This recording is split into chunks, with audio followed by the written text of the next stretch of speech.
So 21 day mindset reset. Now what we want to try and do here is to reset the way we use our mindset. Alright, the whole purpose of this is sort of to build in new different sort of habitual thinking patterns that's going to benefit us and make our way around the world easier, happier, and also to get rid of old belief structures that are limiting us or stopping us from feeling or achieving and doing the things that we want to do. Alright, first thing we need to understand is exactly how the brain actually works, and everything that you do, got to understand everything you do is just a built-in set of programmings and belief structures of how you think the world operates, how you perceive the world. Remember, your subconscious mind has one job, right? One job and one job only. Well, two jobs, but it does it in the same way. Is to keep you safe by getting you to believe that your belief structure is correct. Does that make sense? Right? So the subconscious mind will do everything to keep you safe, even if it's a destructive behavior. All right, does that make sense? Well, now, one of the best analogies I can give you for this, I read this a long time ago and I thought it was very, very, very good, and it coincided with a nutrition sort of experiment that I was reading about. A doctor in the 80s in America did sort of like a keto-based sort of diet. He came up with sort of keto-based diet, and he had all these participants. Now, obviously in America, all these people are very heavy, very overweight. You're talking about 350 to 400 pound people, huge people. And he put them all on this diet and gave them an exercise regime, and a lot of them lost weight. One girl in particular was about 21, 22. She lost an enormous amount of weight, and she got down to about 140 pounds, which is about 10 stone. Phenomenal results, great results. She was just, an outstanding example of how the diet worked and exercise and stuff like this. So it all worked. 2 years later, he wanted to go back to see the participants to see if any of them had kept the weight off or what had happened or how they were getting on. Just so happens that every single one of them put the weight back on. But the one that he went to specifically was that young girl. She's now 23, 24, something like that. And he said to her, "You've put all the weight back on." He should have put all the weight back on and more.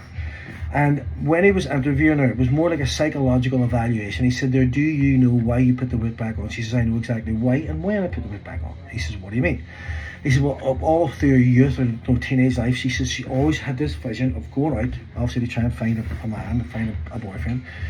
She always wanted to wear this beautiful red dress that she had always envisioned herself. And she said, got to the point where she was looking good, feeling amazing, put on this wee red dress, went out for a night with her friends, and this guy came over and asked her for her number.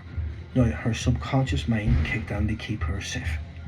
In her subconscious mind, the unfortunate reality of the childhood trauma that the girl was experiencing, she was abused when she was younger, right? Abused by a man. Her subconscious mind kicked in and thought, "Man, danger," right? In her subconscious mind, her perception of reality, her belief structure said, "You've now lost weight, you're now looking good, you're now beautiful, right? You're now attractive to men. Men are going to come in, men are going to hurt you. The best protocol here is to put the weight back on, stay fat, stay unattractive, and keep the danger away." It was a subconscious manifestation of what was going to keep her safe. And that's a perfect example of how the subconscious mind works. Now, sometimes it does things in wee subtle ways that we don't realise, and we do things that we don't realise, but we do realise that we're maybe doing things that are destructive or not to our best interest, but we don't understand why we keep going. And there's this subconscious substrate, a subconscious program that is designed to keep you safe. But you got to remember, the program that it's based on was constructed, unless you've done some sort of work like this in the past, that program that the subconscious mind is running on was designed when you were a child. All right, when we're children, we build up what we call a map of the world. All right, who's daddy, who's mommy, what's right, what's wrong, what's good, what's bad, what tastes good, what doesn't taste good, should I do this, should I not do that, if I climb up, if I fall down, will I hurt myself, all these things. And we draw in our mind, we draw this map of the world as we see it, of what is right and wrong, and that's basically the beginning of our belief structure. Now, unless something massively comes along and alters your perception of the world, for example, doing something like this, we will always use that map of the world. All right, again, even from the point of, you've hurt me, I don't like you, I'm angry, which is why some adults have very childish behavior when they're emotional or they're angry, because they're basically using the map of the world that they drew when they were a child. So imagine some adults are still using a map of the world, or the construct of their reality, which they drew in crayon as a child, and they can't see past it. Right? They can't see past this map. This is their belief structure, That's it. And there's no fucking way you're going to convince them otherwise, because this is their map. Now, from an evolutionary point of view and from a survival point of view, this is very important that we understand this and we believe it, because your perception of reality would break down and your brain would cease to exist. I need to know that this is black. This is black. I need to know that that's white. I need to know that this is what it is, because otherwise my perception of reality would just cease to function and I could not exist. So the brain needs this. This is why you will get some people, no matter what, you will not convince them of any other thing other than what they think they know. Their subconscious mind is so programmed into this is my map, this is it. But understanding it's literally a programming of repetition and habitual actions, right? That's all it is. So if we start repeating something over and over and over and over and over and over and over and over and over, the brain starts to imprint that this is the real reality. This is reality. So this is now a new belief, and it hardwires the brain into thinking that that's what it is. The best analogy I can give you for this is, imagine you come across a big field and it's wheat up to here, just as far as I can see wheat, and you want to get this somewhere on the other side. Now, you start walking, right, and after a while you end up somewhere different. So the next day you come, you have a compass, and you go, right, I'm going to start using this compass, I'm going to go in that direction there. So you start going in that direction there, and finally you actually get there. So the next time you come along, the wheat is off, so you've only walked on the wheat once. The next day you come along, the wheat has popped back up again. But you know now, because of this compass and this direction, the direction that you want to go, you walk the same path again. Now, if you keep doing this over and over and over and over, you start treading on all the wheat.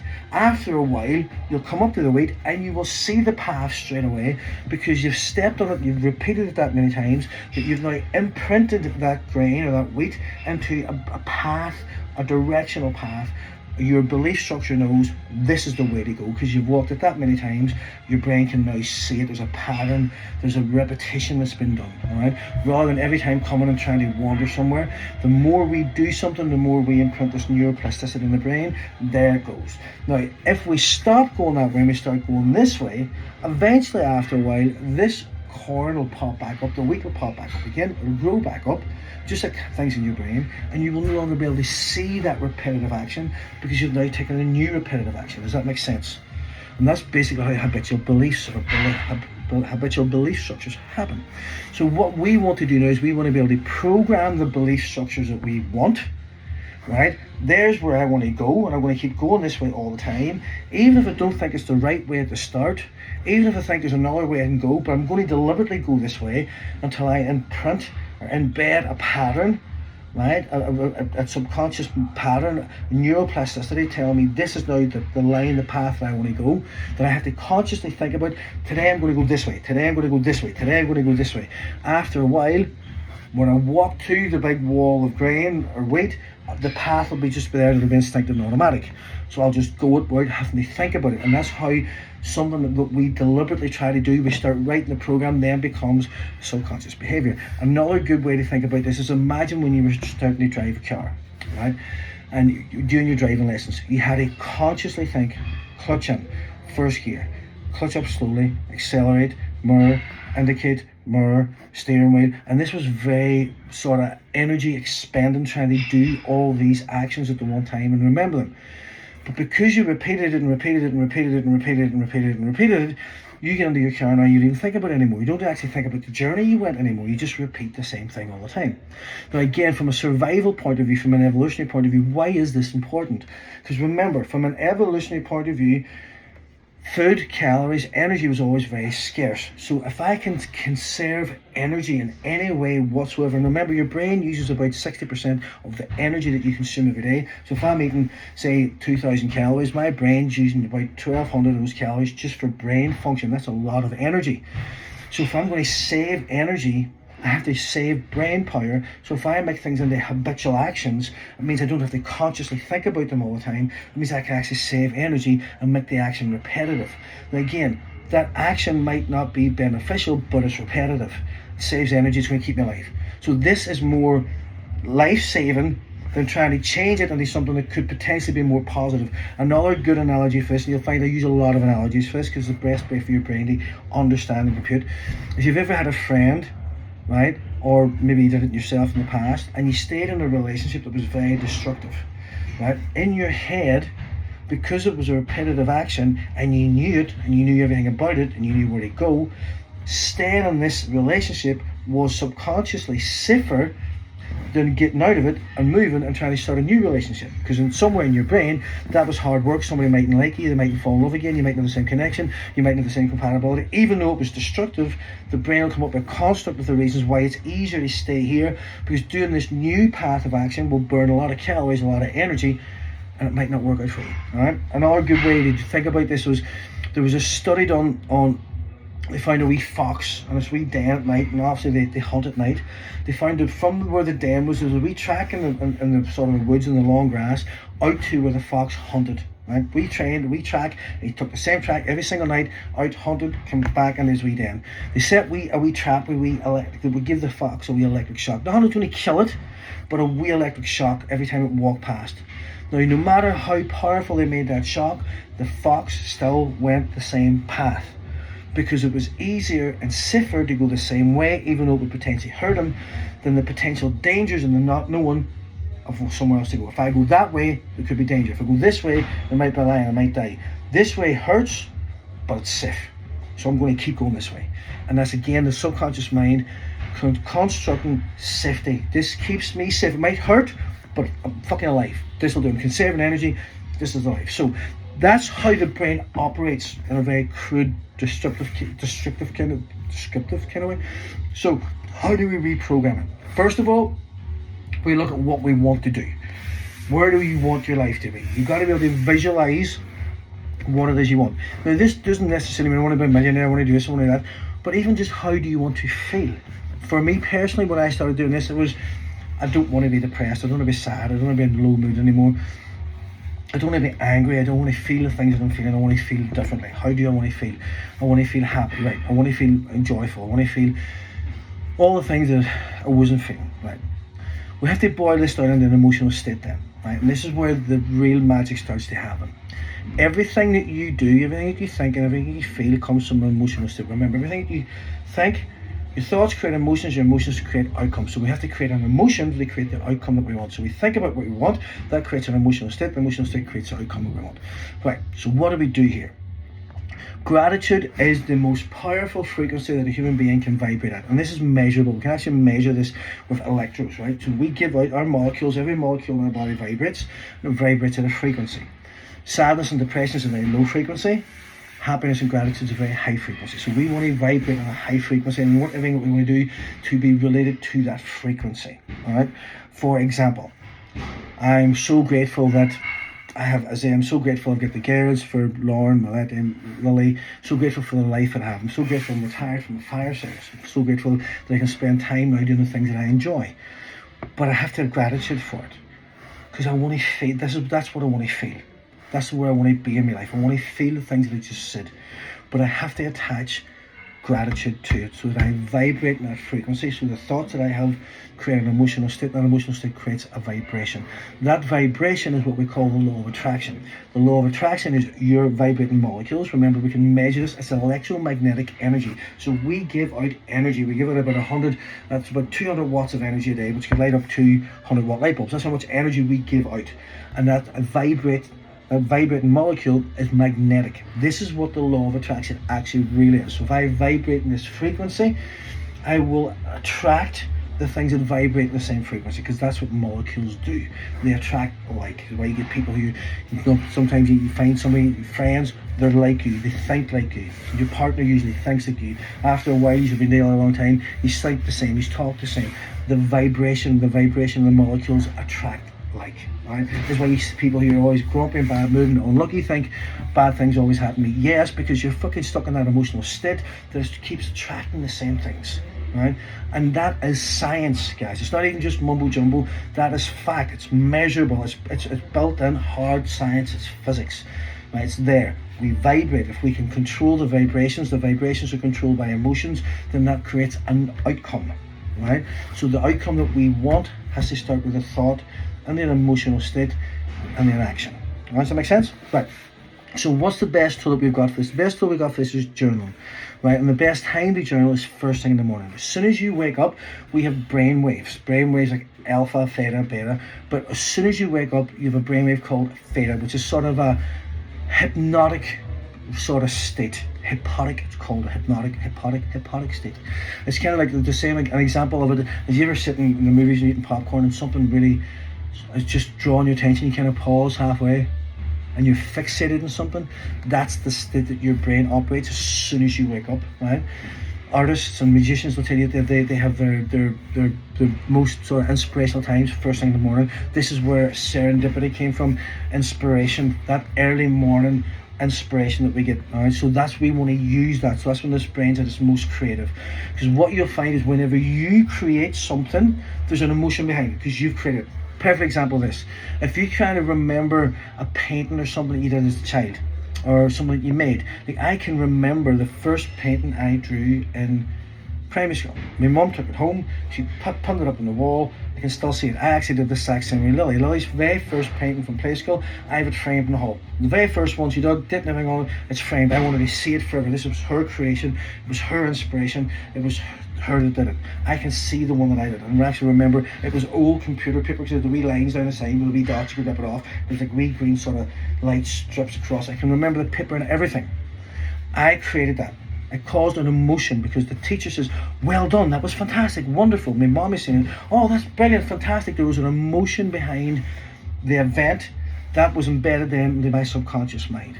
So I can feel that. So that creation creates molecules that vibrate, that creates positive outcomes, right? So if we create something, we have an emotion attached to it, right? So we want to do this first thing in the morning when we're most creative, and we want to reverse engineer it, all right? Because remember, we're trying to program the brain with information that we want to think. Perfect example of this is when I do my journal, I write it first thing in the morning. For me, it's 4:45, 4 o'clock in the morning. It only takes 10 minutes. My journal time is, my morning routine is just an hour. I've condensed it down to 10 minutes. Because I know what works, I know what I can use, and I know what they leave out, because it's not as effective time-wise as the stuff that I can use. All right, so anyway, I will write my journal as if I'm going to bed today, and I always start. And I know some of you have done this with me before, and I'm sure, and I know that when you have done it, you felt it and it works. The first line I put every day: today was a great day. Right? It's the first thing that I think, it's the first thing that I feel, it's the first thing that I see, it's the first thing that I create every day. The thought of today was a great day. I close my eyes, I imagine how my day went, even though it hasn't happened, and I feel gratitude for it. Right, now if I do that every day, right, it's like treading on that wheat field every day, the same path. As soon as I wake up, your brain literally goes, right, what information have I got to start today? Again, it's an evolutionary thing. How can I find food today? How can I stay alive? What have I got to do to survive today? As soon as you wake up, that cortisol kick sparks off adrenaline, norepinephrine. What can I do to stay alive today? What do I need to do? Right? Well, what's going to happen? And what happens is your brain will go back in time, because all we have to do the things in the future is the information from the past. That's all we have. All we know. All I know is what did I do yesterday, and what did I do the day before, and what did I do the day before. And tomorrow will be about 95% of what I did today. And today is about 95% of what I did yesterday. That's how the brain operates. Filing cabinet from the past, repeat. That's why some people get stuck in this negative behavior. No matter how many times they try to think themselves out of it, they don't know how to reprogram, because you are stuck in yesterday's behavior pattern. So if I, for example, when I was depressed and in bad mood, I would wake up and my brain would go, right, what information have I got to start today? Well, what was the first thing you thought yesterday? Well, the first thing I thought yesterday was, oh fuck, here we go again. What did you think the day before? Oh Jesus, same shit, different day. And what did you think the day before? Now, even though the words might have been different, those thoughts created emotions, and those emotions created the same outcome. And I was stuck in that loop every day the same. So even though I'd say, when I wake up tomorrow, I want to be in better mood, what information have I got for today? What did you do yesterday? Until I learned to change the program, right? So I wake up, the first thing I think, feel, do, know, today was a great day. Now, how do you think my subconscious is going to relay information for the rest of that day? The day's already happened. It's already been a great day. I feel the emotion and the gratitude for it. I've even written that down. I'm so grateful for every client I had in the gym today. Every one of them taught me something about myself. Every one of them helps me provide for my family. Every one of them helps me do something I'm passionate about. Every one of them helps me give to them and help them live better, live stronger. Every one of them helps me give everything I've got to help them be better and motivate them and live my dream and my passion by being here for them. I am so grateful for that. So then how am I going to feel when I'm doing my day? It's the only information I have, because I've been doing this now for 10 years. The only information I have to go forward is I have information from the past. The only thing that passed with him is today was a great day and I'm so grateful for it. Then your energy level goes up, then you vibrate better. When you vibrate better, you stay out of that low frequency. That low frequency causes diseases and illnesses and everything else. And that's where the journal is going to come in, right? So what I want you to do tomorrow morning, as soon as you wake up, 30 minutes before you normally wake up, try and get up a wee bit earlier. For me, a cup of coffee, sit down, quiet space, nobody around, and I got myself a nice journal, a nice pen, sip of coffee. Today was a great day. Actually, write the date at the top. It'll be Monday, 1st of December. Today was a great day. And I write down 3 things that I'm grateful for that are going to happen that day, that I want to happen the way that I want them to happen. Right? And even if it's at the start, it can be mundane things. It's not about really believing at the start, it's about setting repetition. If we do this for 21 days, we've set now an imprint with neuroplasticity. We've now created new neural pathways and new links and a new habitual way of thinking, because it's just a computer system that runs from the past, guys. That's all it is. As unique and special as we think we all are individually, it's just a pattern of thinking that we're repeating over and over and over and over. That's all it is. Rewrite the program. So we're going to write down 3 things that we're grateful for. I'm grateful for my mum and dad, because without them I would be screwed, because they watched the life for me every day and I would be lost without them. I'm so grateful for the fire service that gave me a wonderful career for 25 years, set me up with a really good pension, good financial security, and I met some lovely people along the way that challenged me and built me into the man I am today. I'm so grateful for Izzy and the kids, because they're there for me every day. Izzy, my dinner on the table ready every day, and as silly as that might sound, that helps my day function. I am so grateful for it. There's 3 things that fill my heart with passion and joy, because I couldn't function without them. I'm so grateful for them, right? Now, even if I write the same 3 things every day, I'm building a repetitive action of feeling and emotion and gratitude. Even if I don't know what else to write, that I'm going to write the same things, it doesn't matter. But as soon as you write them, close your eyes and feel them. Feel it. You have to feel it. It's not an emotion if you don't feel it.